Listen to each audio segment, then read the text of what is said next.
laid out the time to save as many lives as possible. Ограничил, меньше дозу, ограничил, еще меньше, понятно?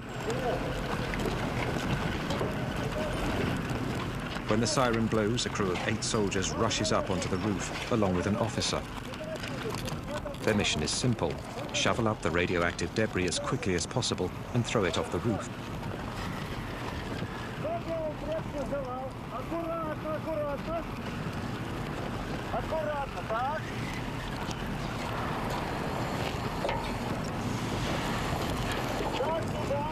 According to General Tarakanov's calculations, the level of radioactivity, estimated to be 7,000 rongens per hour, only allows the bio-robots 45 seconds on the roof, only enough time for a couple of shovelfuls.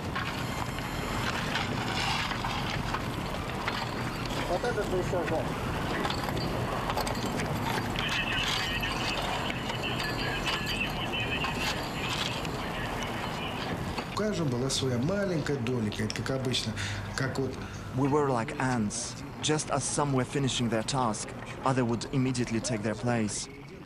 Everyone did their job, no matter how small it was. And that's how, together, we were able to fight the radioactivity. For 10 days, a new crew of bio-robots climbs on the roof every 10 minutes. According to military personnel, 3,500 people participate in the cleanup. Some, like Igor Kostin and Konstantin Fedotov, went up on the roof 5 times.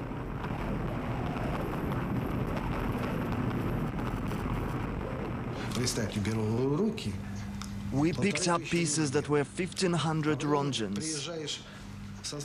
After a day of work, our hands would ache, and we could not make a fist.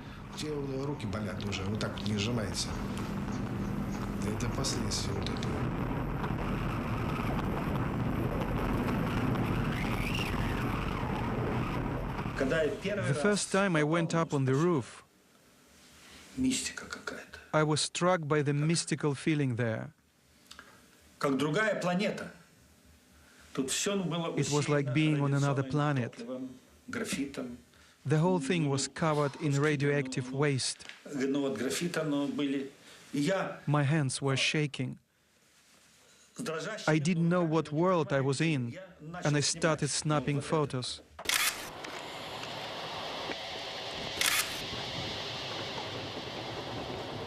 If you look close, you can see traces of radiation on the film. I was holding the camera like this, and it was coming up from the ground, like that. Your eyes hurt, and there was a metal taste in your mouth. Those are the 2 things you felt. And once you felt that, you knew you had gotten more than your dose. You couldn't feel your teeth up there. Your mouth was full of this lead taste.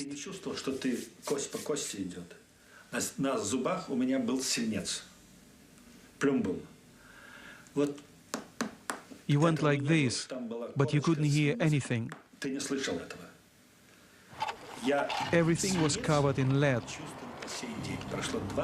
Even today, 20 years later, I can still taste the lead in my mouth.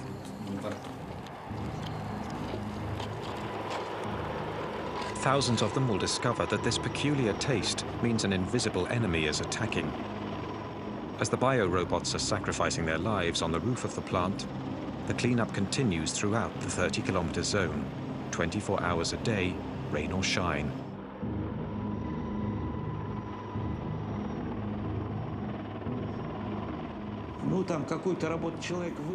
Where normally it would take 1 man 1 hour to do a job, here in Chernobyl it took 60 people.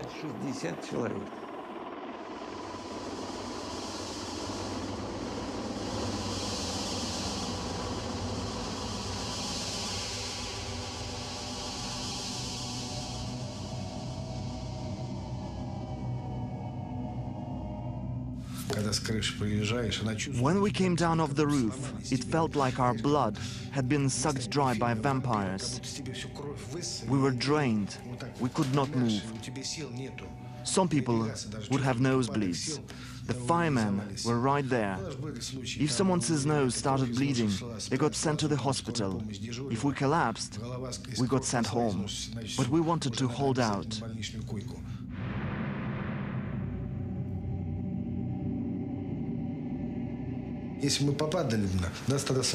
But at that time, we were young and strong.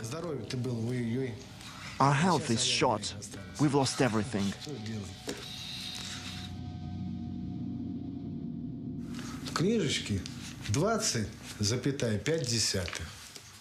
They wrote in my record that we got 20.5 Rongens.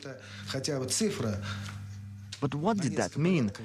That number was several times lower than the actual dose.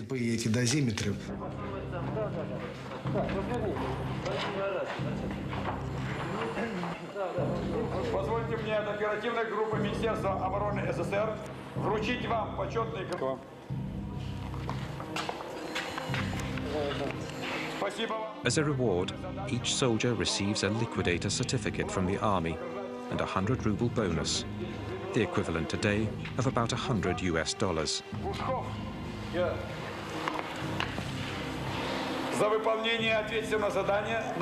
They have risked their lives, but they've only reduced the radiation level on the roof by 35%. When they sent all those people up onto the roof, no one knew exactly the actual level of radiation. Now we know it was between 10,000 and 12,000 Rongens per hour. At that level of radioactivity, people never should have been sent. 7 months after the explosion, the zone has been cleaned up and the sarcophagus completed. 500,000 people, military and civilians, have participated in the operation. I told the commission that for having confronted such levels of radioactivity, having cleaned up all that graphite and having accomplished such heroic tasks, our soldiers needed something symbolic, like putting up our flag.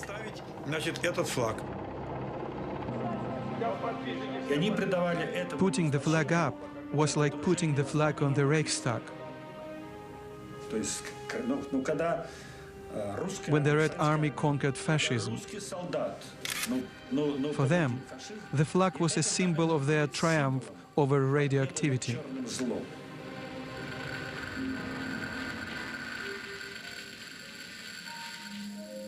Each team of liquidators celebrates the end of the operation in their own way.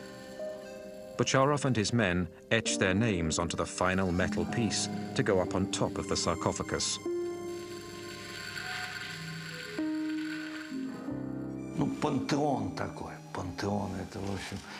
Our sarcophagus is a pantheon, a tomb, a mausoleum. Our second mausoleum. After that, we stopped building nuclear power plants.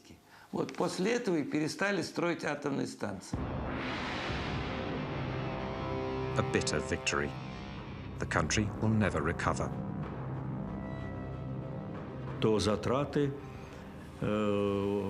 It cost us 18 billion rubles. At that time, a ruble was worth $1. 18 billion. That's huge. And if you consider that shortly after the price of oil collapsed, you can imagine the trouble our country and perestroika were up against.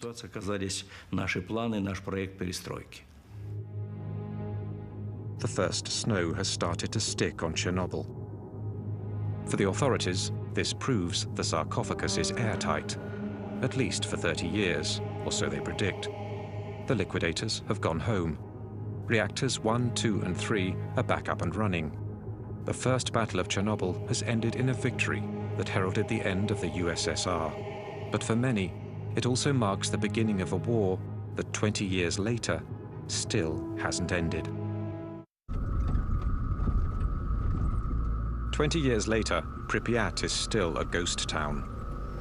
Accompanied by Igor Kostin, Yulia wanted to see the apartment where she lived with her family up until the fateful day of their evacuation. Contrary to what they've been told, not a single inhabitant was ever able to come back to live in the deserted buildings.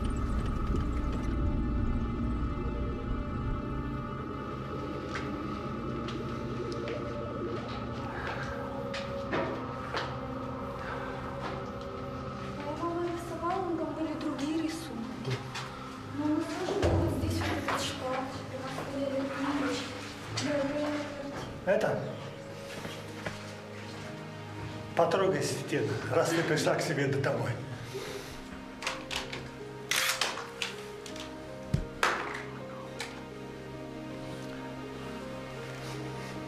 For Igor Kostin as well, the visit stirs up painful memories.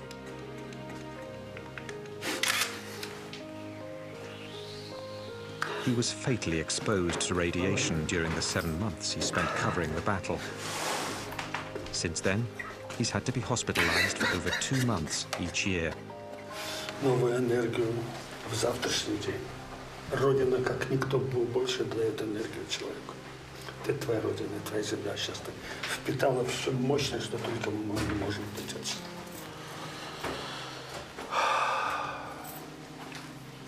У меня такое ощущение, что я здесь была всю жизнь.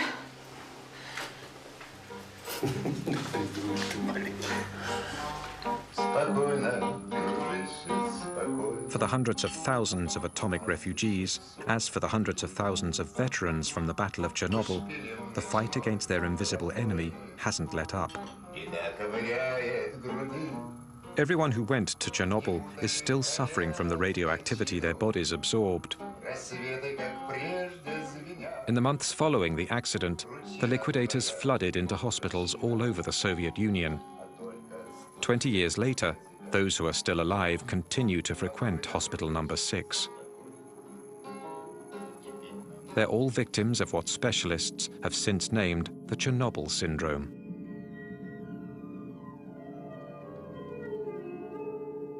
We've all got a bunch of symptoms: heart, stomach, liver, kidneys, nervous system.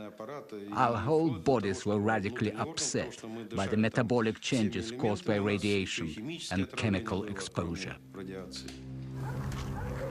When the liquidators went back home, they were exhausted, incapable of going back to normal life.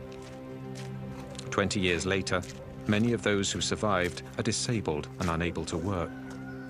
And the authorities appear to be ignoring their plight by cutting down their welfare money.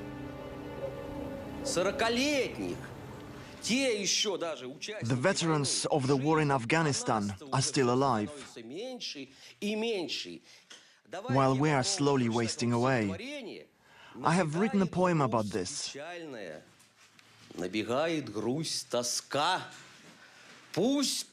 Sadness fills me, nostalgia and anguish. Like a bullet in the temple, nothing can ever stop. The mother prays in secret to God to spare his life. These men weren't even 30 when they were sent in to battle the atom. Today, the survivors are not yet 50 years old, but they struggle like senior citizens. According to the military, of the 500,000 Chernobyl liquidators, 20,000 have already died. 200,000 are officially disabled. You don't know how long you have to live, or what disease is going to kill you. You don't know what effects it will have on your children, if you have any. We know all that, and we know the invisible enemy is eating away inside of us like a worm. For us, the war continues, and little by little, we're slipping away from this world. Yet for 2 decades, only 59 deaths have been officially attributed to the Chernobyl disaster. Not a single study has been carried out of the 130,000 refugees from the zone. Not a single statistic on the state of the 500,000 liquidators. No figures on the population that continues to live around Chernobyl and in the contaminated areas. The real amount of radiation these people were exposed to has never been revealed to them. 6-0, да? Це вже підвищується. Вчора була 5, 7, а сьогодні вже 6-0. Це не підвищується, однаково може бути. Да? Плюс-мінус.